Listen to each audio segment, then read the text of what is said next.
নমস্কার, আমি অ্যাস্ট্রোলজার আচার্য সুমিতা বসাক। আশা করি আপনারা সকলেই ভালো আছেন। সবার প্রথমে জানাই, যারা আমার চ্যানেলটি সাবস্ক্রাইব করেছেন তাদের অনেক অনেক ধন্যবাদ আমার চ্যানেলের পাশে থাকার জন্য।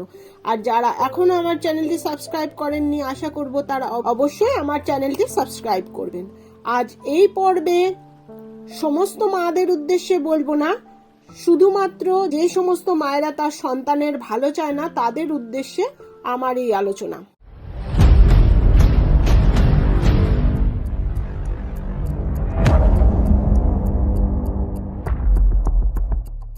আজ এই পর্বে আমি এমন একটা বিষয় সম্পর্কে আলোচনা করতে চলেছি, সেটি হলো গর্ভধারিণী মা যখন স্বার্থপর, অর্থাৎ মাতৃশত্রু যোগ সম্পর্কে আলোচনা করতে চলেছি। আমি নিজে মা হওয়ার সত্ত্বেও আপনাদের সঙ্গে এই আলোচনাটা করতে বসেছি, কারণ আমার এই অ্যাস্ট্রোলজির প্র্যাকটিস জীবনে আজ 25 বছর হলো আমি প্র্যাকটিস করছি। আমার চেম্বারে এসে অনেক সন্তান তার চোখের জল ফেলছে, তার কারণ তারা বলে, ম্যাডাম আমার মা নিজের স্বার্থে, নিজের অহংকারে, নিজের সম্পত্তি থেকে আমাদের বঞ্চিত করার জন্য আমাদের ত্যাগ করেছেন।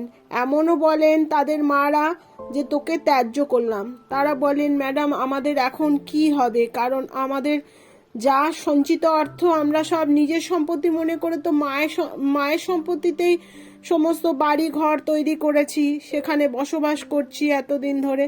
এখন আমরা কি করব? এখন আমাদের তো কোনো কিছু করার ক্ষমতা নেই, বয়স হয়ে গেছে।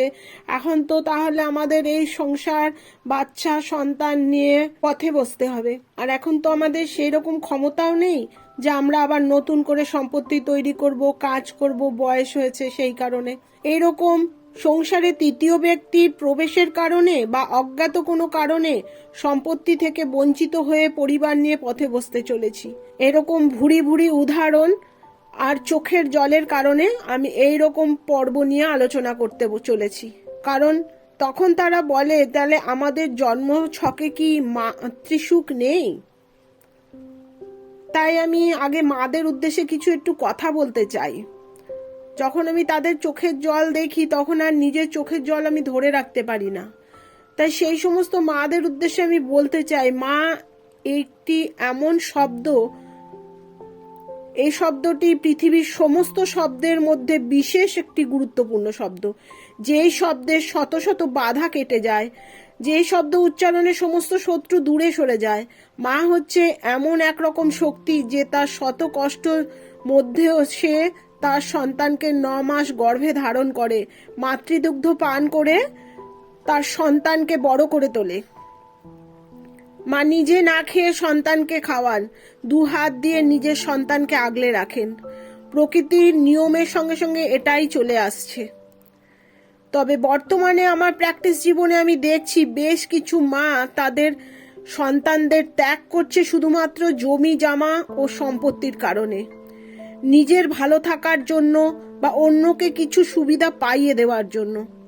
যখন আমার চেম্বারে এসে সেই সমস্ত সন্তানেরা চোখের জল ফেলে, আমি আর নিজের চোখের জল ধরে রাখতে পারি না। তাই আমি সেই সমস্ত মায়েদের উদ্দেশ্যে বলতে চাই, আপনি যদি ভালো কর্ম করেন তবেই ভালো ফল পাবেন, নচেত ভালো ফল পাবেন না। সুকর্ম করলে ভালো ফল পাবেন, কুকর্ম করলে আপনাকে কর্মফল ভোগ করতে হবে। আপনারা হয়তো কোনো কিছুর মোহে পড়ে এইরকম আচরণ করছেন। আপনি আজ যে কর্ম করছেন তার ফল এই মাটিতেই আপনাকে শোধ করে দিয়ে যেতে হবে।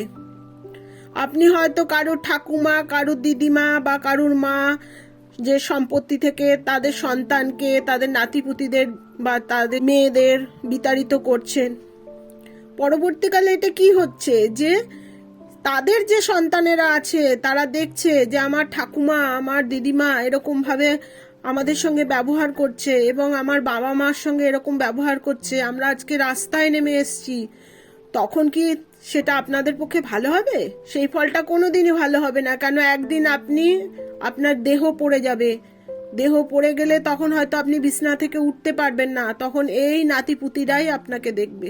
আর এটাও আপনাদের বুঝতে হবে যে আজ মানুষ আমার করে চলেছে, কিন্তু সব ছেড়ে তাকে উলঙ্গ অবস্থায় চলে যেতে হবে, এখানে সব পড়ে থাকবে।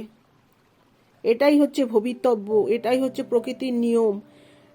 যাক, অনেক কথা বললাম, হয়তো অনেক মাদের খারাপ লাগবে শুনলে কথাটা, কিন্তু যখন আমি সেই সমস্ত সন্তানদের চোখের জল দেখি আমি আর চোখের জল ধরে রাখতে পারি না। তাই আজকে এই রকম আলোচনা করতে চলেছি যে মাতৃশত্রু যোগ। এখন মূল আলোচনায় আসা যাক।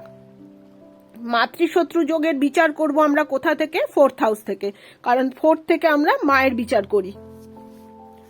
অতএব আমরা মাতৃশত্রু যোগ দেখব যাদের জন্মছকে চতুর্থপতি লগ্ন হইতে অষ্টমে থাকলে এবং লগ্নপতি যদি চতুর্থপতি হইতে অষ্টমে থাকে তাহলে মাতার সহিত শত্রুতা হয়। 2 হচ্ছে পাপ গ্রহ চতুর্থ থেকে চন্দ্রদৃষ্ট হলে মাতৃ হৃদ্রতার অভাব ঘটে। 3 হচ্ছে চতুর্থ স্থানে মঙ্গল, শনি, রাহু ও চন্দ্রদৃষ্ট থাকলে মাতা ব্যভিচারিণী হয়। 4 ষষ্ঠপতি গ্রহ চন্দ্র মঙ্গলের সঙ্গে যুক্ত হয়ে চতুর্থ ভাবগত হলে মাতা ব্যভিচারিণী হয়। 5 হচ্ছে ষষ্ঠপতি যুক্ত গ্রহ চতুর্থ ভাবগত ক্ষীণ চন্দ্র ও মঙ্গল, রাহু বা কেতু যুক্ত হলে জাতকের মাতা হয় নিজগামিনী।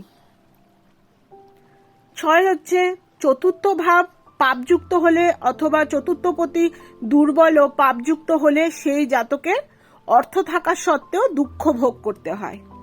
7 হচ্ছে দ্বিতীয়, চতুর্থ বা পঞ্চম ভাবে নিচস্থ গ্রহ থাকলে এবং ওই নিচপতি গ্রহ যদি তুঙ্গস্থানে না থাকে তাহলে জাতকের জীবনে দুঃখ দেখা দেয়।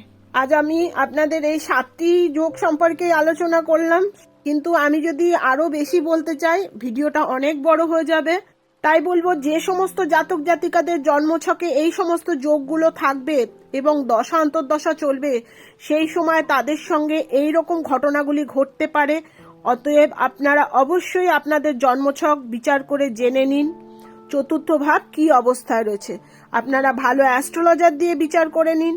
আর আপনাদের যদি এই ভিডিওটা শুনতে শুনতে কারোর জীবনের সঙ্গে এইরকম ঘটনা ঘটছে বা কথাগুলি মিলে যাচ্ছে তাহলে আপনারা অ্যাস্ট্রোলজারকেও দেখাতে পারেন বা আমাকে কল করেও বা কমেন্টের মধ্যেও আপনারা জানাতে পারেন।